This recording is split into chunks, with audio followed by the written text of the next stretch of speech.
Today we're going to be making an official map tier list. Now, there are a lot of maps that you may like that actually aren't good maps, you just like them. And there's a lot of maps that maybe you don't like that are actually really good maps, so I'm going to clear the air for you. Starting off with a very controversial take, we have Lair. Already gonna be pissing people off. I think Lair is a good map. The thing about Lair is in ranked, even in pro play, the map is super defender-sided, but it's not defender-sided to a point where attackers can't win. It's just defender-sided to a point where if you're solo queuing, you're gonna have a tough time attacking the map, especially if you don't know the map layout. When new maps come out and people are confused about the layout of the map, typically the map is pretty defender-sided because defenders can just sit on site, whereas attackers don't even know how to get to site. If you've been to the basement of Lair, that thing is an absolute maze for anybody who's like below champion. So pretty defender-sided for most people in ranked, but pretty balanced for the high level players, so I won't put it as like a great or S tier map, but definitely overhated for sure. A map that's super underhated though would be Outback. I think this is probably one of, if not the worst map in the ranked pool. The layout of the map is super weird, right? For most people, it's pretty defender-sided because getting into the building as an attacker is almost impossible if defenders know how to roam and they know how to hold down positions. You really can't take a room without having a gun in your face on this map. It's pretty hard to attack. However, once you get into the map as an attacker, it's really hard to defend as a defender if you let the attackers take initial control. So the map layout is just really, really funky. Nobody knows what to reinforce, and they typically never reinforce anyways. It's never a good time playing the map. It can be fun, but that doesn't really make the map balanced. It's pretty defender-sided in my opinion, and like more than usual, more than a map like Lair. So it's just, I would insta-ban this map personally every single time. I think you should too. Next up, let's go over Nighthaven Labs. I think Nighthaven Labs is a great map. The higher and higher you go in elo, the more you kind of realize that Nighthaven Labs is literally just Clubhouse if Clubhouse were to release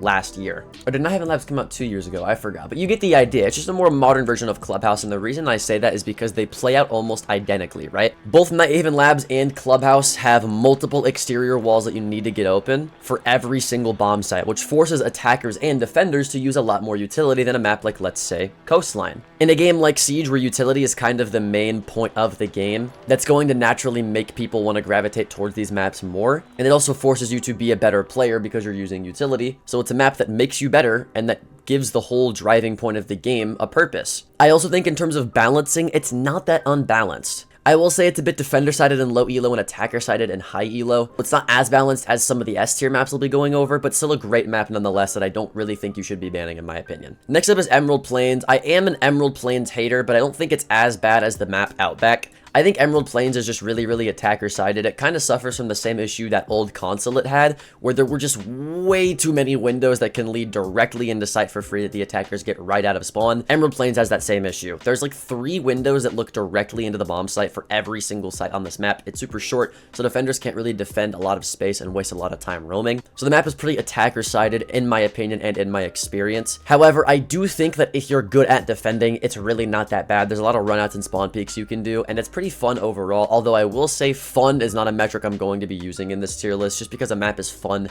does not mean it's a good map, which is why, again, Outback is so low. Outback is a pretty fun map, at least for me, but I don't think it's a good map. It's one of the worst in the game, and the same thing for me can be said for Emerald Plains as well. Next up is Bank. I am a Bank lover. I think once you get really good at the game and good at Bank in general, the map becomes more and more fun. You might think that that's the case for every map, but I don't think that's the case. I think you can only have so much fun on Oregon because everyone knows how to play Oregon, and you can't really get that good at Oregon because everything for the map has already been pretty much figured out. Whereas with Bank, there is stuff being figured out for this map every single season because every operator can completely change how this map works because there's so much going on this map, right? Very, very fun map in my opinion. But again, like I said, I can't be unbiased. Just because a map is fun to me doesn't mean that it's necessarily balanced. And I think in higher elo, this map is very, very attacker-sided. It suffers from the same issue that Lair does, where in the low elo, it's defender-sided because people don't know really how to attack it, and in the higher elo, it's attacker-sided. Although Lair is kind of just defender-sided no matter what you do, I do think the fact that it's sided either way on Bank isn't a good sign, and you'll see later down the line there are certain maps that aren't sided to either direction that are pretty good. For example, let's go over a map like Chalet. Chalet, S tier map. And the reason that it's an S tier map is because it's perfectly balanced. It's not defender sided, it's not attacker sided. It is a 50-50 shot, just dependent on who is the better team. I also think that there's a good amount of walls that you have to get open, but not too much like on a map like Clubhouse, to where you really have to rely on your team. So Chalet specifically is a really good solo queue map, whereas Clubhouse is pretty much a team map either way. But I found that Chalet, if you're solo queuing, if you're 5-stacked, if you're attacking, if you're defending, if you're playing hard breach, if you're playing frag, it doesn't matter. You can be good at this map, you can win at this map. It is one of the most balanced maps in the game, if not the most balanced map in the game. And as a cherry on top, it's super fun. So S tier for sure. You're not going to see a lot of S tiers in this video, but Chalet is one of them. Next up, let's go over Oregon. Oregon's pretty much the same. It's not attacker-sided, it's not defender-sided, it's easy for solo queue, it's easy for 5 stacks. And usually the better team or better players are just going to win. Do I think it's a fun map? No. For most people that have been playing the game for like around 10,000 hours, we call this map Boregan because it's been in the game for so long and there's no new changing meta in it that it's just so boring to play. I honestly will sometimes ban Oregon over maps below it in the tier list just because it's boring. But again, I don't want to be biased. Fun isn't something that I think belongs on a tier list when we're talking about fairness. So Oregon's a balanced map. This is purely a balancing perspective tier list, and Oregon's S tier for sure. Border's a map that I think I've had like such a history of just rating anywhere on a tier list. I used to think it was really bad, then I thought it was kind of mid, then I thought it was even worse, and then now I think it's a great map, honestly. The map is pretty attacker-sided. The thing about this map is that it's small, right? And you've seen with my ratings in previous maps that are small, like Outback and Emerald Plains, that smaller maps typically are less balanced and less dynamic to play. But I think because Border has been around for so long, especially compared to Emerald Plains and Outback, people know what to reinforce, they know what utility needs to be brought, and they know how to attack with utility. So it's not like the other small maps where no one's really running utility and they're kind of just walking in and it's super defender-sided or attacker-sided. Border is a map where the better team that knows how to play Border is going to be better. For example, the map is slightly attacker-sided in Ranked, but it's super defender-sided in Pro League, because defenders in Pro League know, hey, if I hold East Stairs, or if I hold Break Room, or if I hold Fountain, it's going to be a lot easier for me to hold everything else. Whereas people in solo queue ranked might not even know that that's the case. I think that Border is such a dependent map on your skill level, and it's a map that really grows on you the more that you grow. And it's a map that, kind of like Nighthaven Labs, that if you play it, it will make you a better player.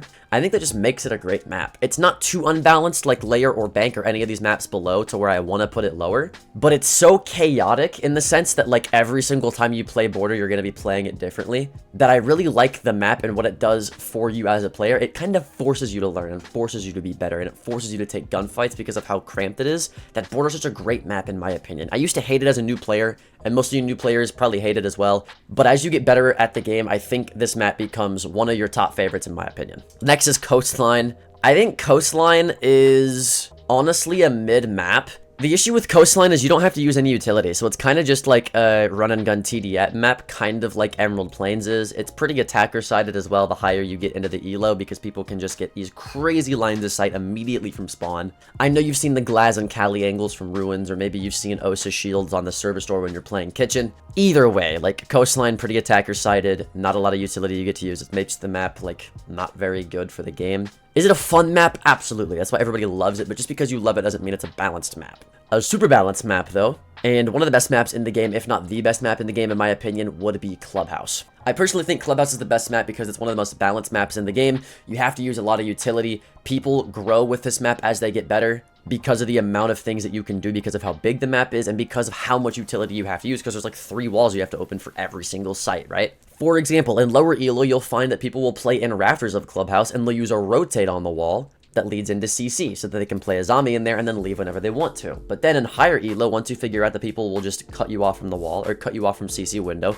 you'll make head holes there, and then you'll bring a Wamai. And then in super high elo, people will start bringing a Clash, and people will start bringing a Capitao. So you grow as you play the game with this map, and you play it differently. It's super dynamic, it's super linear, it's super basic as well, so that even higher people that aren't even 5-stacked can still know what to do. For example, if you go like Gym Bedroom on this bomb site, you know you need a castle, you know you need a mirror, you know you need somebody to trick a wall, and you know you need a shield top red. Very, very easy stuff, right? So there's always a role that you can fill, and you're never stuck wondering like, I guess I'll just play Doc because I don't know who else to play, right? There's always something that you can be doing that you can be useful at on this map. There's so much you can learn on this map as well that I really think what separates a good player from a great player on this map isn't mechanics. It's simply the amount of knowledge that you have and the game sense that you have, and I don't think a lot of other maps can speak to that. Next up is Consulate. Now, I know a lot of you don't like Consulate, and I think, unfortunately, it gets a bad rep for how it used to be, and because it's still a new map technically, people don't really like it, but I do think this is,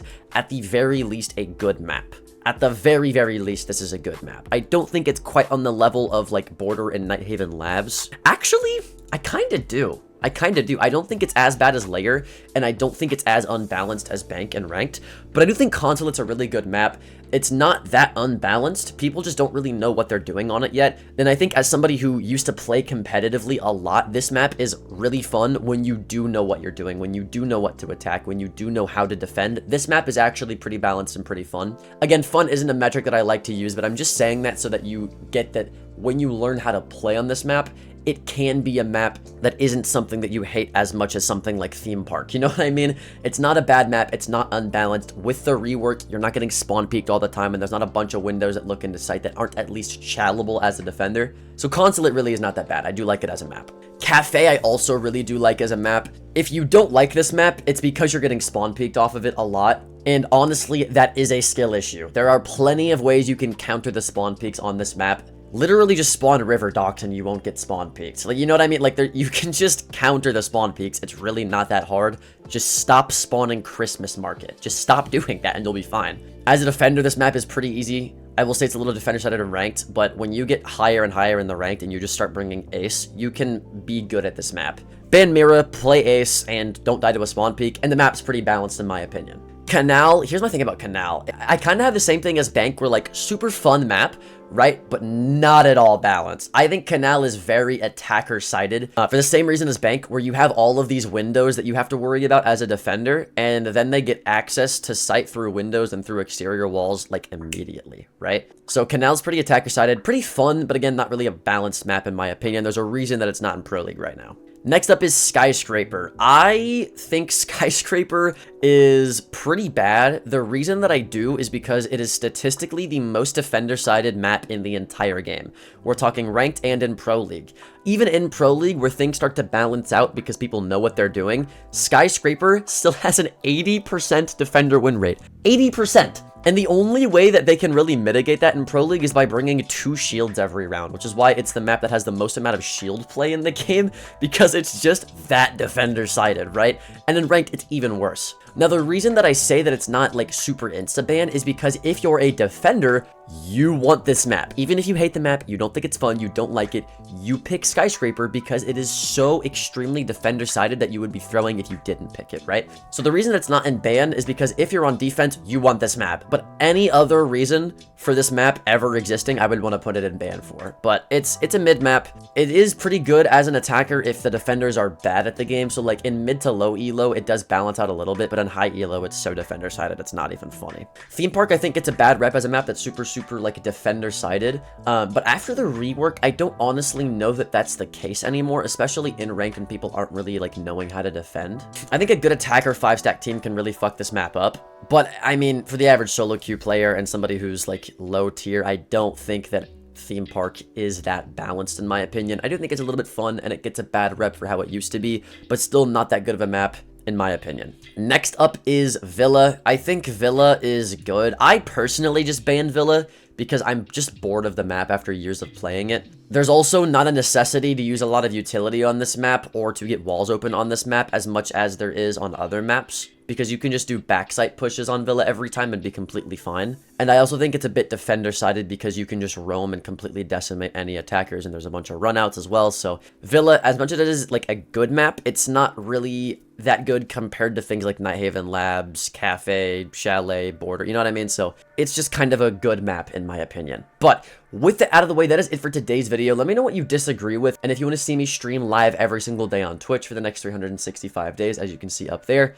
check out the Twitch as well. My name's Alka though, and I'll see you in the next one.